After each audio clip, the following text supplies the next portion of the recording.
Welcome to We Won't Pay, War Tax Resistance 101 and Trump's Agenda. My name is Erica Weiland. I will be your presenter today. Thank you so much for joining us. Just a disclaimer before we get started. So this webinar is about telling you how war tax resistors and folks affiliated with the National War Tax Resistance Coordinating Committee have done their resistance and what we've learned. If you refuse to pay taxes that the IRS says you owe, it's an act of civil disobedience, and there can be a variety of consequences. So we believe that nonviolent direct action is a powerful tool, and we support folks who wish to join us in this kind of resistance. But we're not tax advisors, and we can't tell you for sure how the IRS will react to any resistance you undertake. And we'll tell you more about what the risks and what the benefits are to your conscience of being a war tax resistor as we go along. The choice of whether to resist, how to resist, and what risks to take on is up to you. So we're going to be talking today about what the National War Tax Resistance Coordinating Committee is, where we are today as a movement that in relationship to the Trump administration, growing militarism and antagonism and so on, why we resist, the history of war tax resistance, the breakdown of taxes, how to resist, risks and consequences, and questions and answers. So the National War Tax Resistance Coordinating Committee, or called NWTRCC for short, is a coalition of groups across the United States that has worked for almost 35 years this year, in fact, to support people who pay taxes, who refuse to pay taxes for war and violence. Our statement of purpose reads, NWTRCC sees poverty, racism, sexism, homophobia, economic exploitation, environmental destruction, and militarization of law enforcement as integrally linked with the militarism which we abhor. Through the redirection of our tax dollars, NWTRCC members contribute directly to the struggle for peace and justice for all.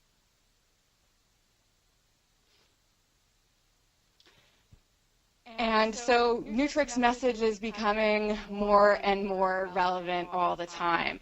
In this time of Trump, we're seeing increased deportations from ICE. We're seeing an agenda that empowers police to further criminalize protesters.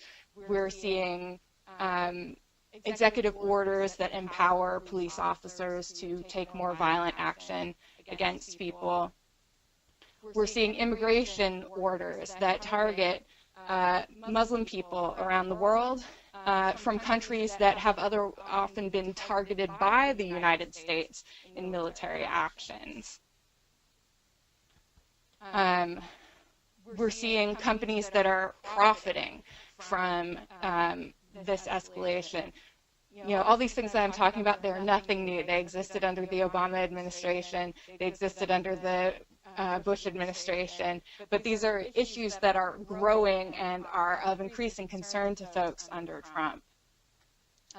So private prison companies are set to profit from the increased detention of immigrants. And Trump is calling for increased military spending and calling for a military buildup that is quite much larger than anything we've seen in the last several years. So he wants to boost the military spending by $500 billion to $1 trillion. And that's a fair amount of money because the United States spends as much on, quote, defense as the next 9 countries combined. We have the highest incarceration rate in the world, and private companies are profiting off of that. Incarceration is propped up by militarized police who are arresting people with impunity.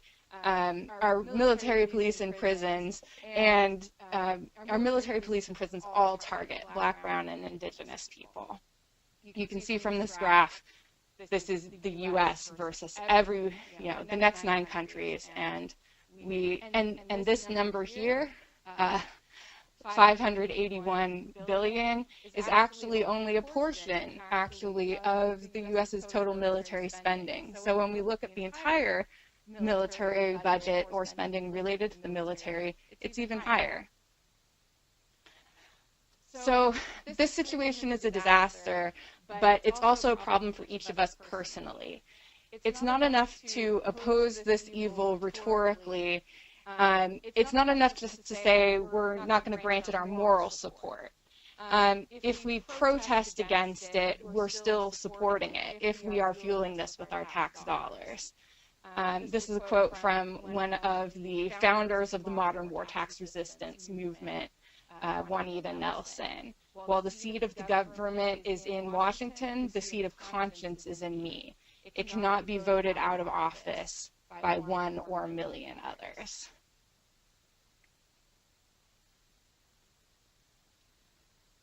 So we talked about some reasons why we resist already.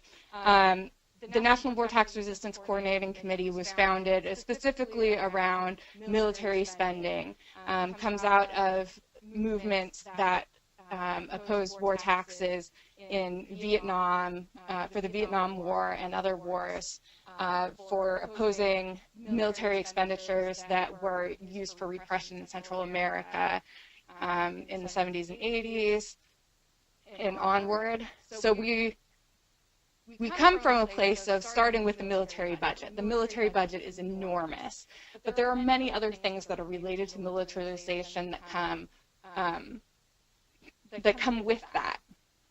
Border militarization and deportations, that wall that Trump wants to build. The federal prisons, just like the military-industrial complex, prisons are profiting off of incarceration and the criminal justice system. We're seeing the militarization of the police at Standing Rock. We're seeing the effects of occupation and colonization, both in the U.S. and around the world. Not just what the U.S. is doing right now, but also the long-term effects of a long-term history of occupation and colonization. And as the climate justice movement grows, many people are concerned about the impact of war on the environment. The Pentagon is the largest single user of oil in the world. And you can see from this graph that from the War Resisters League that 44% of every income tax dollar goes to pay military expenses. So we've seen that $589 billion for past military and then $768 billion for current military. So past military is stuff like veterans benefits. So when we send people to war, we have to pay for their long-term treatment from the harm that war causes them. And then also interest on the debt that we go into in order to pay for the wars. And then current military is often more what we think about when we think about the military budget.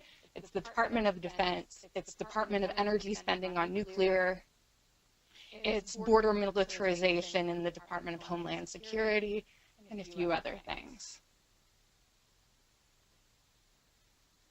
So war tax resistance has, as I alluded to earlier, has a long history in this country, on this land before there was a country called the United States. In 1637, the Algonquin tribe were what we call the first people to resist a war tax levied on them on the continent. Of course, they weren't subject, to Dutch rule, but they refused to pay the tax that they were, that the Dutch were telling them to pay.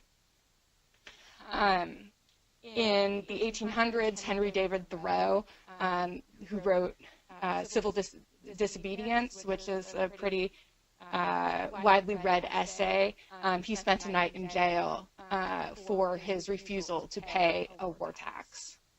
In 1915, the Women's Tax Resistance League vowed that if they didn't get the vote, they weren't going to pay taxes. In 1930, we know about Gandhi's independence campaign in India, and they had the Salt March to make salt and avoid the British taxation on salt. During the Vietnam War, hundreds of thousands of people in the U.S. refused to pay taxes because of the Vietnam War. This is probably the largest event of war tax resistance in this country. And then also tax resistance, again, is being used around the world. The village of, I'm probably going to mangle this, Beit Sahor in Palestine withheld taxes from the Israeli occupation. They said, we won't finance the bullets that kill our children. So war tax resistors today are following in this legacy of resistance to taxes that fund state violence, that fund war. So we focus on individual income taxes because it's the largest source of revenue for the federal budget. Individual income tax in 2015 provided over $1.5 trillion to the federal budget. Social insurance taxes, that means like Social Security and Medicare taxes that come out of your paycheck, that was over $1 trillion. Corporate income tax was only $344 billion. And other taxes that added to the federal budget were $299 billion. So individual income tax, largest single source of revenue for the budget. This is one reason why it makes sense for folks to consider resisting those taxes. So we're going to talk a little bit about methods of resistance. It's probably on everybody's mind here. Different resistors have different goals in what they're doing. They are, some folks are concerned about making a protest. They want to tell the government that they protest military spending. Some people are concerned with nonviolent resistance. So it's important to them to resist what's happening, with indirect action. And many folks are concerned about conscientious objection. Their conscience won't allow them to pay for war. If they wouldn't fight in a war, many folks say, why would we pay to send other people to war? Other things to keep in mind are risk tolerances. So how willing are you to break the law? How much are you willing to resist?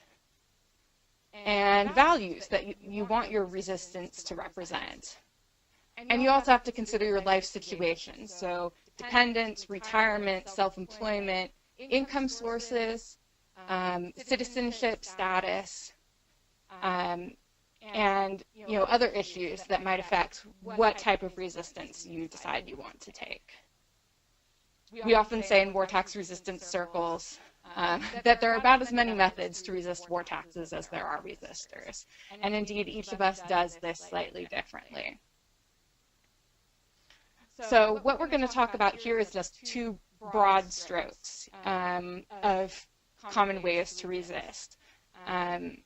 One is refusing to pay some or all of the income taxes you owe, and either filing or not filing a tax return. So refusal to pay some or all of the income taxes that you owe is civil disobedience, comes along with certain risks and consequences, and we'll get into that more as we go. Another common method is to earn less than a taxable income. So if you earn less than the IRS can tax, then this is a legal method of resistance. It doesn't come with consequences from the IRS, but it might come with consequences for your lifestyle. And some folks earn less than a taxable income by choice, and others in terms of that's the jobs that they can find and the income that they can make. But those folks are still, if you have the intention to refuse to pay war taxes, then no matter what your situation, whether you would owe taxes or not, you're a war tax resistor. This picture here shows the founders of the modern war tax resistance movement. So we saw Juanita Nelson, second from the left there. She's pictured with her partner Wally Nelson, and also you can see Ernest Bromley, Marion Bromley, and Maurice McCracken. These folks have a lot to do with the way that we practice war tax resistance today, and we're really grateful to them for all their knowledge and hard work and resistance. So, if you are an employee, there are things that you can do to prepare to resist war taxes. So you don't, for many folks, especially this year, we're coming up on the end of February, many folks have already paid income taxes in 2016 through those federal withholdings that you see on your paycheck. So if you filled out a W-4 form when you started your job, it's likely, although not certain, that you have federal taxes withheld from your paycheck. So you can change the number of allowances on a new W-4, and we have resources to tell you in more detail how you might do that to reduce or eliminate your withholding. So the more allowances that you take, the less amount of your income that is subject to taxation. So you can choose to reduce or eliminate your withholding through increasing those allowances. And then it's your choice next year, so in 2018, to choose to resist paying taxes when you file. You can choose to pay some of it. You can choose to pay none of what you owe. At that point, the choice is up to you. So W-4 changes, W-4 resistance, as we call it, is a really great way to start to prepare for being a resistor. And you can choose not to resist if it doesn't work for your circumstances. Even if the government gives you a full refund of your federal withholding every year, if you get a big check when you file back from the IRS when you file, you're basically giving the government a free loan to spend on war and violence. So it makes sense to consider whether you're comfortable giving the government that loan, 44% of which is going to go to pay for war. So just to show you what this might look like on your paycheck, so you'll see this line over here that says federal withholding. And then you'll see what you paid on the current paycheck, and you might also see a year-to-date amount. This is your federal income tax withholding. This is the amount of which 44% is going to the military and military-related causes. And as I mentioned, the more allowances you take, the less income tax is withheld. So if you're curious about W-4 resistance, then I highly recommend you head over to our website and read more about that to figure out what's going to work for you.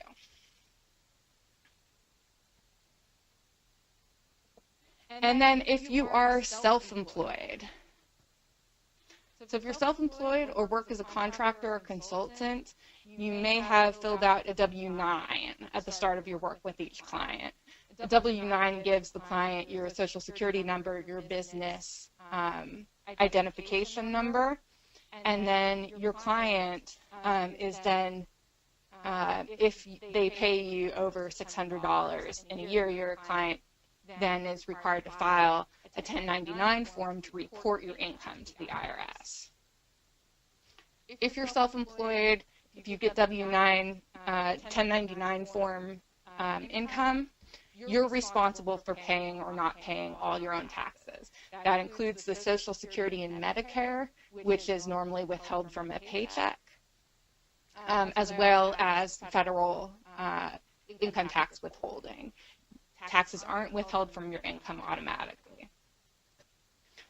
Some people choose to work in under-the-table jobs to keep their income invisible to the IRS, because if your clients file a 1099 form to report your income, then the IRS knows about that income that was paid to you. The same way that when your employer sends W-2s to the IRS, or when you send W-2s to the IRS with your tax form, then the IRS knows who paid you and how much. So that leads us to the next question here, which is filing taxes versus not filing. So some resistors file. They send accurately filled out tax return forms to the IRS, maybe with a letter of protest. So they're telling the IRS what income they made, and in many cases they're telling the IRS directly with that letter of protest why they aren't paying. So this is a way to voice dissent and practice open civil disobedience.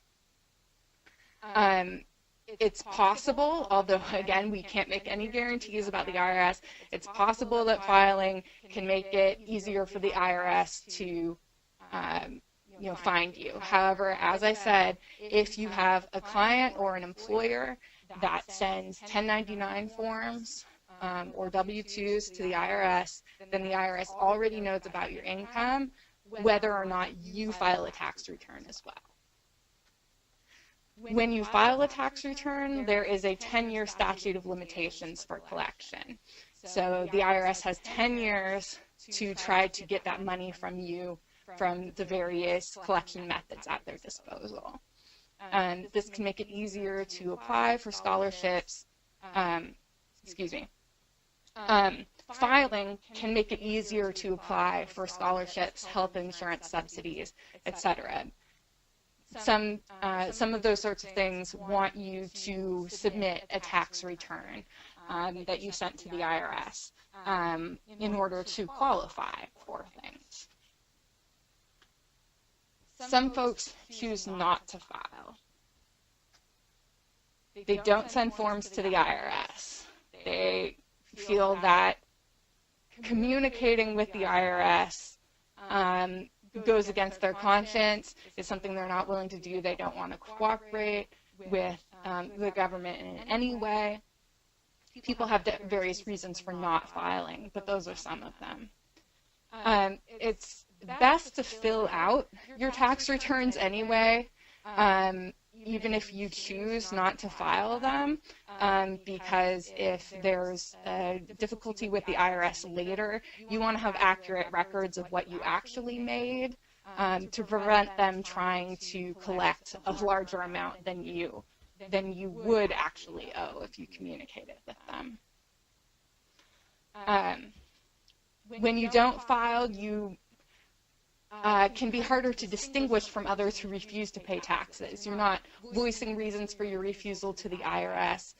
Many folks who don't file choose to keep a lower profile with their resistance. It could make IRS collection harder, though, as I said, depending on the type of income that you make, if the IRS knows about it, then that can still be, then they can still find your income and find who paid you. If you don't file, there's no statute of limitations for collection. The IRS can come after you for a tax year, theoretically forever, for the rest of your life. They do have a 10-year statute of limitations, actually, but it only starts when the IRS files a tax return for you to estimate that. So they could choose to do that at any time. So you really don't know, you don't have a statute of limitations that you can count on when you are a non-filer. And the penalties can be higher. The monetary penalties for not filing, for not cooperating.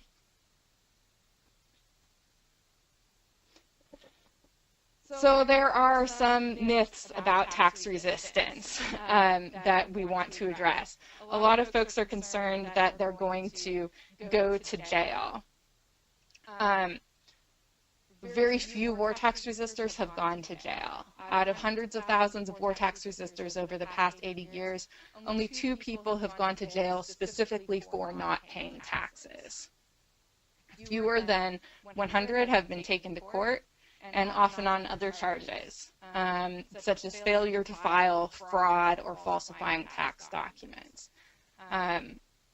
So, I mean, you should know that the chances of prosecution are higher if you commit fraud on a tax return. If you lie about your income, if you take deductions that you aren't entitled to, things like that. So sometimes folks go to court, much more rarely folks go to jail. It's not a done deal that resistance means you're going to jail. It's very rare. You know, again, it depends on your personal situation as a resistor, but it's not a given at all. Many people are concerned that the IRS will take their house, their car, their property. Again, vast majority of our, hundreds of thousands of war tax resistors that we know about over the past several decades have not had the IRS seize their property. While there are instances of the IRS doing this, these are few and far between, and the IRS rates of seizure of property have gone down significantly since the 1990s. It's actually very expensive for the IRS to seize property, so they are less likely to do that even than they were 20 years ago, when it was already fairly rare. Folks are often concerned that choosing to resist means the IRS will just end up getting more money in the end. Sometimes folks think the IRS is going to come out ahead if it manages to seize my bank account or garnish my wages or things like that with interest and penalties. But in the aggregate, we found that resistors hold more money back from the IRS than they successfully seize. A few years ago, we did a survey at one of our war tax resistance gatherings, and we found that although folks estimated that they owed, in total, everyone present who filled out the survey estimated that they owed over $500,000, and the IRS had, only successfully seized a small portion of that. So in total, resistance works. It's less money going to war. Many people are concerned that war tax resistors don't pay for things that our society needs.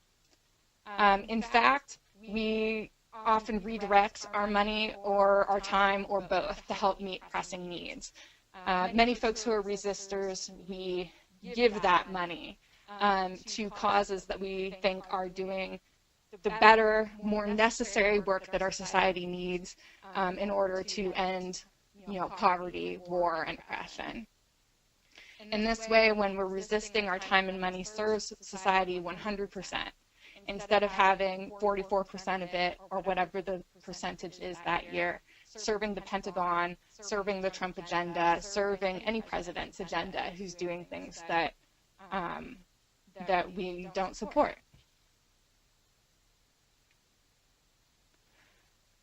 So I alluded to this a bit before. There are actual risks of war tax resistance. It's not for everyone. The most common thing that happens when you resist war taxes is that you get a string of letters from the IRS telling you, hey, you still owe this money. We're adding interest and penalties to this. We are thinking of levying your bank account or trying to find some money that we could use to pay off your back taxes. And sometimes they follow through. So there are risks involved that you should consider. These include salary garnishment. The IRS can come to your employer and say that you have back taxes and ask to garnish a portion of your wages in order to cover those back taxes. The IRS can find your bank account and take money out of it, especially if they know about a bank account that you've paid taxes from before. That makes it easier for them.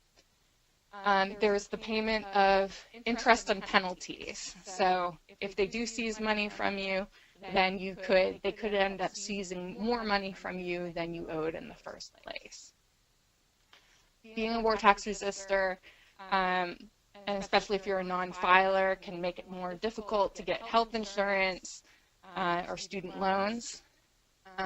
If you're not a citizen, war tax resistance might have some risks for your green card status or visa status, or if you're undocumented, that can also be a risk.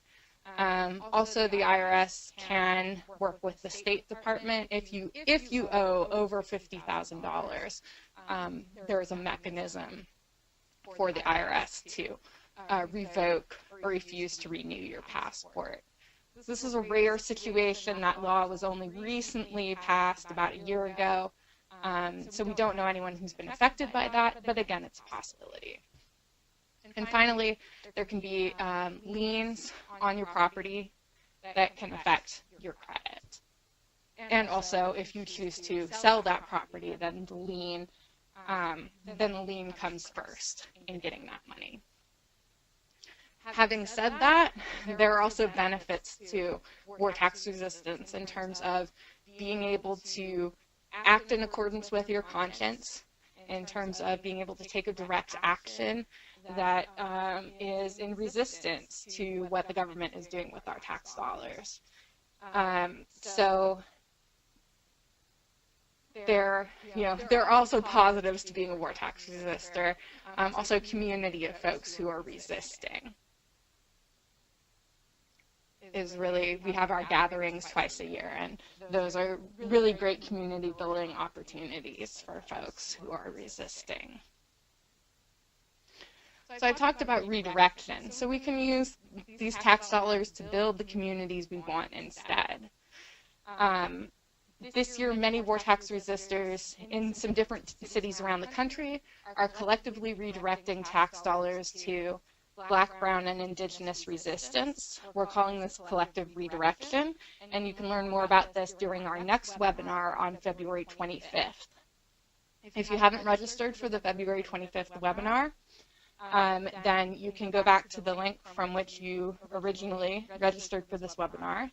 That's tinyurl.com/WTR webinars to register for the February 25th webinar. So groups of war tax resistors around the country are getting together to say, we know that our tax dollars are being used for militarism and state violence, and we know that this militarism and state violence targets Black, Brown, and Indigenous people in the United States and also around the world. And so this is one way in which we can start to counter the great injustices that are done with our tax dollars. So that is just a brief summary of what war tax resistance is. I'm guessing folks have a ton of questions. Before we get into the questions, I just want to let you know that there are lots more opportunities to learn more through the NWTRC website. That's www.NWTRCC.org. We have a lot of informative materials under the Resist and Resources sections. We have a newsletter that comes out every 2 months. We have a weekly blog. We have an occasional podcast. And we have a collection of interviews and articles that have been published in the media, around the internet, on the radio, and so forth. I mentioned NWTRC's gatherings. We have gathering twice a year. In May, we'll be meeting in St. Louis, Missouri. also tax day is coming up, and we'll be compiling a list of tax day activities that's both on tax day and workshops in local areas and events related to tax day. There's a lot of mobilization going on around taxes right now, both within our network and in other networks. So you might have heard about this, about a mobilization on April 15th to ask Trump to release his tax returns. There is a group organizing around that called 100 Days of Resistance. You might also have heard about Gloria Steinem refusing to pay a portion of her taxes and sending them to Planned Parenthood. Mia Farrow made a statement about refusing to pay for the border wall. So we're hoping that we're going to see a lot of really amazing action around tax day, both within the NWTRC network and outside of the NWTRC network. We have affiliates around the country, and we have war tax resistance counselors. So these are folks who don't provide tax advice, again, as I said, but can let you know what we know about how the IRS operates and about, the likely things that can happen with certain types of resistance and what the risks and consequences of those might be. And we also have war tax resistance literature and merchandise that you can pick up to use to do outreach in your own communities. So with that, we'll get into the questions. I'm going to check out what questions we have submitted by text, and then we'll look at the questions. We'll see if there are any audio questions.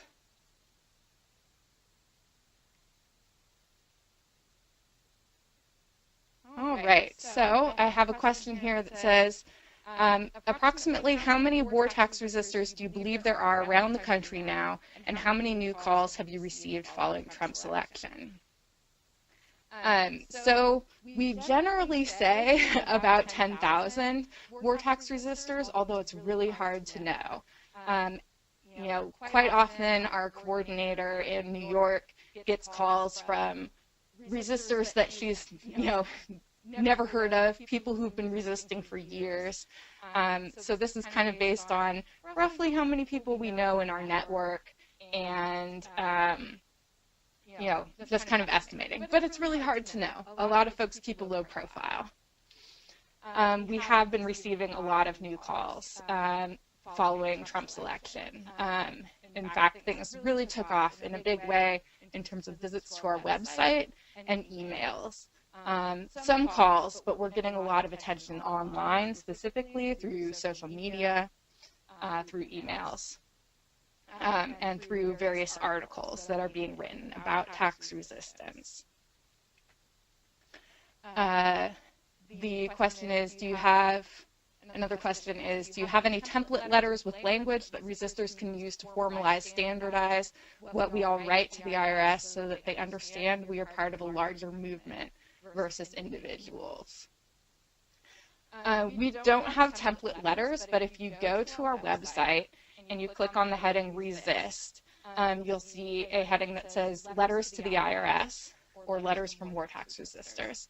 And you can see a big list of letters that resistors have written to the IRS over the years. So what you want to write is up to you, but the IRS is aware of war tax resistors as a movement, so anything that you say to that effect, we'll let them know that. One person asked if the slide presentation will be available on the website. We are going to release a recording of this webinar, yeah, I think we could probably put the slide presentation up on there. You'll see a lot of really great resources up on the website in the meantime, though. One person asks, if you don't mind sharing, I'm interested in hearing about any consequences you have personally dealt with as a resistor. So as a resistor personally, I have mostly just received letters from the IRS. Lots of letters, sometimes certified mail, so I have to sign for it. At one point they tried to levy a bank account, but it was a bank account that for unrelated reasons I had already closed. I know that the IRS is aware of me and that they're aware of my resistance, but it's not clear to me what the, when or if they will try to collect on me again, what they'll try to do. Yeah, we'll just have to see what happens. Another person asks, if tax resistors cause a significant reduction in the federal revenues, won't they, especially in this era, simply redirect what taxes they do receive into the bad stuff, for example, the military, and cut social services even more than they are already planning to?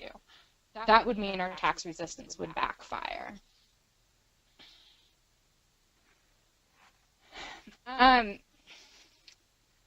I would say that tax resistance is an act in which we're trying to get the government to, well, the goal for many of us is trying to get the government to take notice of us. And the point at which they take serious notice of us as a movement is a point at which we have more leverage to get them to stop what they're doing, to make these changes.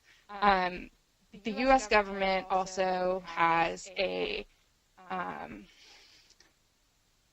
they have, they're funding the military in some sense, out of debt, out of the debt that they're creating, or by using our taxpayer dollars. So in the sense that they can just spend the money elsewhere, then that might be a concern for you. For me, it's important simply to resist and to be public about the resistance, and to let them know that I'm opposed to this militarism, and to be part of what I'm hoping is going to be a growing movement of folks who are resisting. If we cause a significant reduction in the federal revenues, then I think they're going to be worried about the impact that we're having and want to do something to appease us, to get us to pay. So I think that would be a success point. Another person asks, does NWTRC provide help with filling out IRS forms, letters, appeals, etc.? So organizationally, no, we can tell you things that we know about filling out a tax form. And, we have all the resources on our website that you can look at. For folks who need,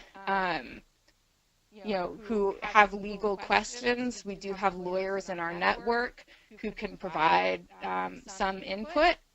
But in general, we put out our information, and you can send us questions and stuff, but we don't provide help with filling out IRS forms or letters directly. Your resistance is something that you have to do, but we're more than happy to answer questions to the degree that we're able.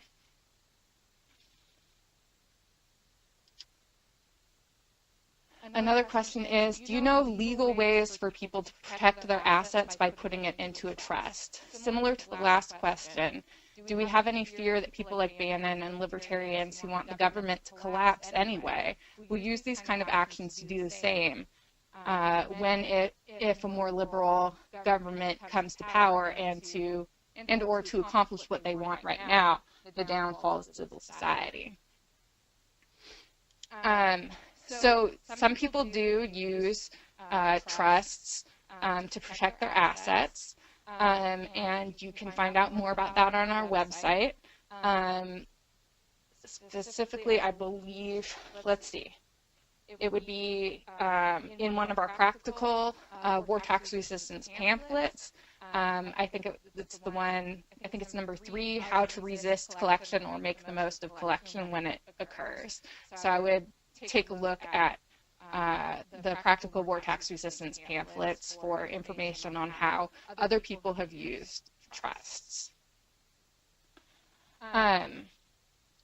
In regards to the question about folks will use these same kind of actions to try to cripple the government or to impede the government, excuse me. I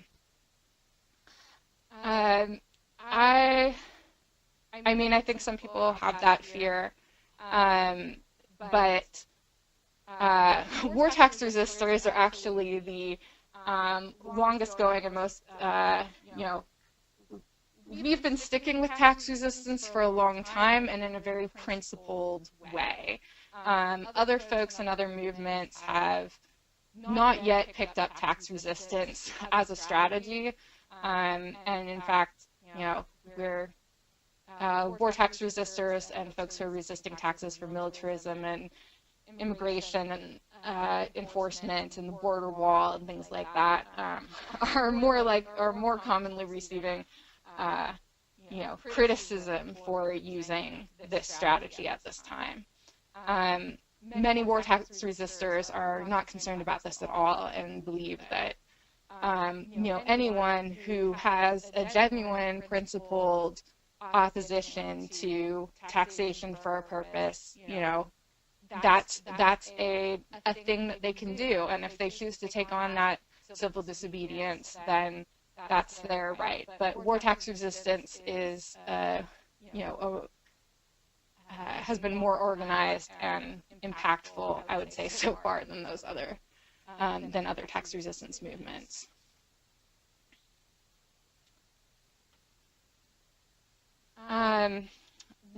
Next question is, how much are the penalties for W-4 withholding? I heard that if you owe more than $1,000, then you have to pay some penalties. Exactly right. So if you use W-4 withholding, or if as a self-employed person you do not file your quarterly estimated taxes, or actually as an employed person as well, if you don't pay estimated taxes or have automatic paycheck withholding, then there can be a penalty if the IRS says that you owe more than $1,000 at tax time. These penalties are fairly low in comparison to the amount of money that you would owe. We're talking on the order of, you know, if you owed, say, $1,000 or $2,000, the penalty is something like $20, $30. So fairly small. Again, like other penalties, they can be, you know, they can stack up over time and become more considerable, but the W-4 withholding penalty is fairly small in comparison to just failure to pay interest and penalties. Another question, well, actually, let me get over to the audio questions and just see if we have any questions from folks who are not on text. So if you are, let's see.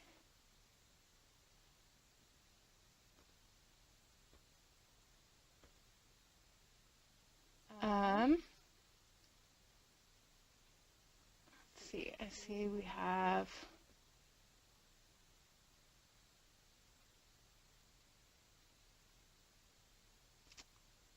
it looks like we don't have any audio questions at this time, or else I'm not able to see them. I'm sorry if I'm missing anyone. I'm going to move on to the next text question. I did symbolic 10.4% or 1040 for the Form 1040 resistance from 2003 to 2006 in response to the Iraq and Afghanistan wars. I received streams of IRS letters as mentioned, but when I moved from California to Massachusetts, the IRS garnished my state refunds for 3 years straight until my debt was paid. Are there ways to prevent that? State taxes, unfortunately, are something that we don't know very much about organizationally. So I'm afraid I can't really provide any feedback on how to deal with that. I mean, generally, if you can figure out a way to not get refunds from your state taxes in the first place, then the IRS wouldn't be able to garnish the refund. But I'm not sure in your particular state and situation whether that's a possibility for you. Next question. How much control do I have if I choose to withhold only part of my taxes to direct the portion paid to social services? Great question. Different people choose to withhold different amounts. And I didn't talk about this very much, but you can choose to withhold a portion of your taxes, so the portion that goes to militarism. You can withhold the percent, like the person who withheld 10.4%. Some people don't pay any of their taxes under the theory that any taxes that they pay, a portion of that would still go to pay for militarism. So you don't have any control if you choose to withhold only part of your taxes to direct the portion that you paid to social services. Once the money goes to the IRS, you don't really have much control over that. Some people choose to do a sort of symbolic action where they write a check to the Social Security Administration, for example, or the Department of Health and Human Services. In general, the IRS will simply still deposit those checks. You could also choose to write a check to the government agency that you want to support directly and send it to them. But you don't have control when sending money to the IRS about who they will send the money to. Let's see, I see one online question. So I've unmuted you, Rachel. Oh, hey, can you hear me? Yes, I can hear you. Okay, I have a question more on the spreading like more awareness and on education. I do a lot of research on what Congress is doing in the military, and I don't know if a lot of people are aware really of the think tanks that promote more military spending, more more perceived so-called threats, where we have to spend more on military upgrades and so forth. And a lot of people don't realize we have 1,200 military bases in the world, and also all the NATO along with the U.S. military buildup. So what is the best way to kind of spread more information on that sector? And then also a push right now in the Department of Defense is military recruitment, military recruiting in the public schools.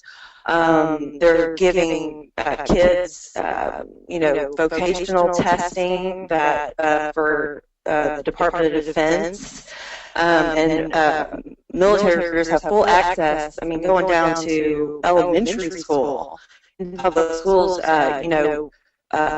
trying to recruit as many kids as possible, which is, disturbing to me personally. But a lot of people don't think about all of these other things that are contributing to this just insanity that's going on with military spending. And they are proposing a $1 trillion spending package to upgrade our nuclear weapons, which, is just psychotic to me as well. So I wondered if, with this organization, how can we get out more information of stuff that's going on under, kind of behind the scenes? It's very elusive. Does that make sense? Yeah, great question. Thank you. So, generally, since NWTRC is focused on war tax resistance in particular, we're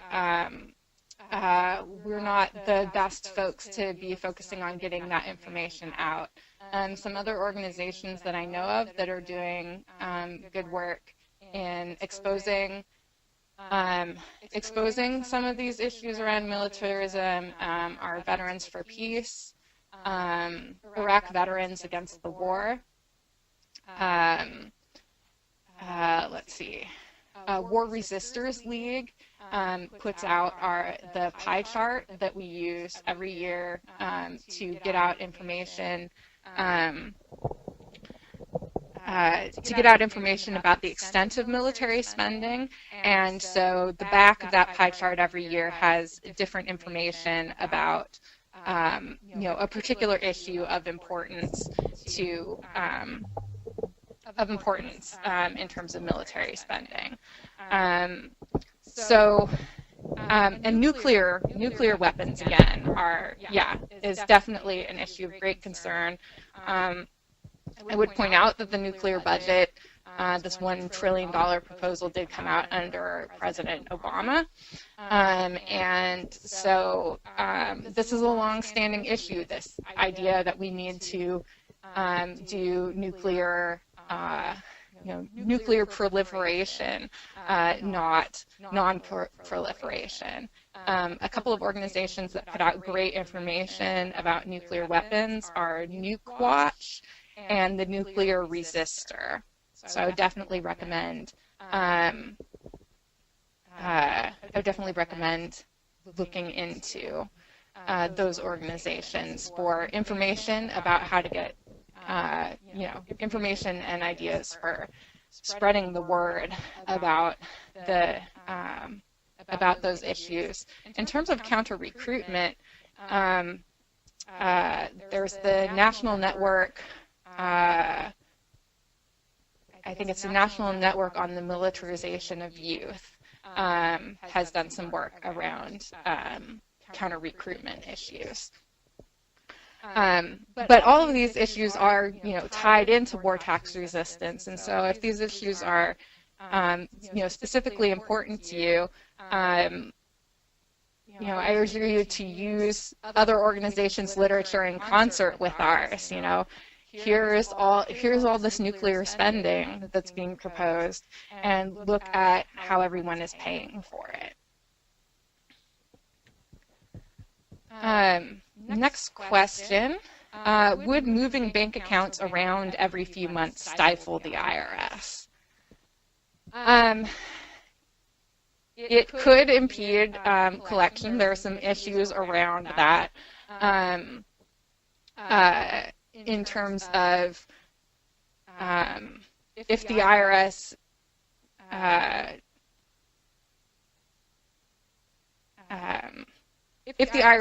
happens to know about the bank accounts that you're using, so if they're interest-bearing accounts and they earn more than $10 of interest in a year, then the bank is required to report that interest to the IRS, and many banks report just all interest-bearing accounts regardless. So you can't be sure that moving bank accounts will stifle the IRS, and efforts to impede collection can result in certain other legal difficulties with the IRS, trying to impede collection or dodge collection or things like that can potentially look bad in tax court if it came to that. So I would definitely recommend, again, looking at our practical war tax resistance #3, how to resist collection or make the most of collection if it occurs, for more information on bank accounts or not using bank accounts or other things that you can decide whether the risks and benefits of those methods are appropriate for you. So for such a long-standing movement, do examples exist of ways in which tax resistance has had structural impact? So in the Vietnam War, during the Vietnam War, it's estimated that hundreds of thousands of people were war tax resistors. And in concert with all of the other resistance that was going on, and the very public ways in which prominent figures were resisting taxes, that was part of the movement that helped, bring so much public attention to the necessity to end the Vietnam War. Tax resistance, of course, had an impact in Gandhi's movement for India's independence, and it's an important. Many of us believe that, regardless of whether we can attach a specific impact to it, the act of resistance itself and refusing to cooperate is really important. And that when each of us individually takes an action that's in alignment with our conscience, then that can help build a movement, but it's important not to start from the idea that, is this going to be effective immediately or not? Many folks have tried to start large tax resistance movements saying, well, I'll resist if and only if 100,000 people resist. And those, it's hard to get people to all agree to do something like that in concert.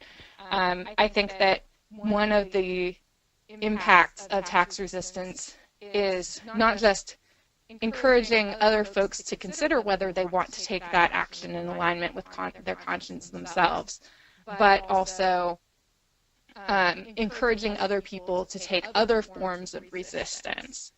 If they see that we're willing to act in accordance with our conscience on one issue, they may be willing to attend a protest, do a sit-in, block a road, organize a movement that's related and has an impact. Are there any other questions on audio? It looks like I have exhausted our text questions.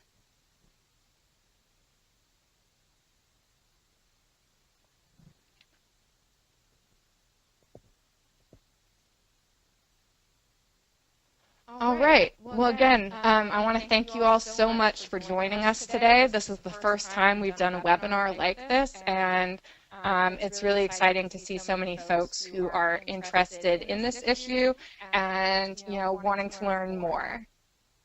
Oh, I see a question that I'll get to before we close out. Great question. Do you have local groups in cities with this movement? Yes, we do. And we are involved in trying to mobilize more local groups. So head to our website and click on the Contacts and Counselors link, and you will see a link to local groups in many cities around the country. Also links to those war tax resistance counselors. If you have questions, you may be able to meet with somebody in person or by phone close to you. When you get connected to folks close to you, maybe you'll be able to start your own local group. So please check out our Contacts and Counselors link. And if you want to get connected to folks but you're not sure that anyone's available in your area, you can also call or email our office, and we may be able to connect you with local folks who aren't publicly listed in your area. So meet a local group, find a local group, or start a local group. If there are new groups that want to get started, we would love to get to know you. And if affiliation with NWTRC works for your organization and works for us, we are definitely open to having more folks in our network. So again, everyone, thank you so much for joining us. We will be offering again another webinar next Saturday, February 25th, on our collective redirection initiative that several of our local affiliates are taking on. And so please register for that. Again, it's at tinyurl.com/WTR webinars, the same link that you used to register for this webinar. So thanks so much for joining us. Please contact us directly with further questions. Connect with us on social media. We're on Facebook and Twitter. If you are interested in learning more about vortex resistance or getting started, we hope that we'll hear from you. So take care, everyone. Have a great day, and we hope to hear from you again soon.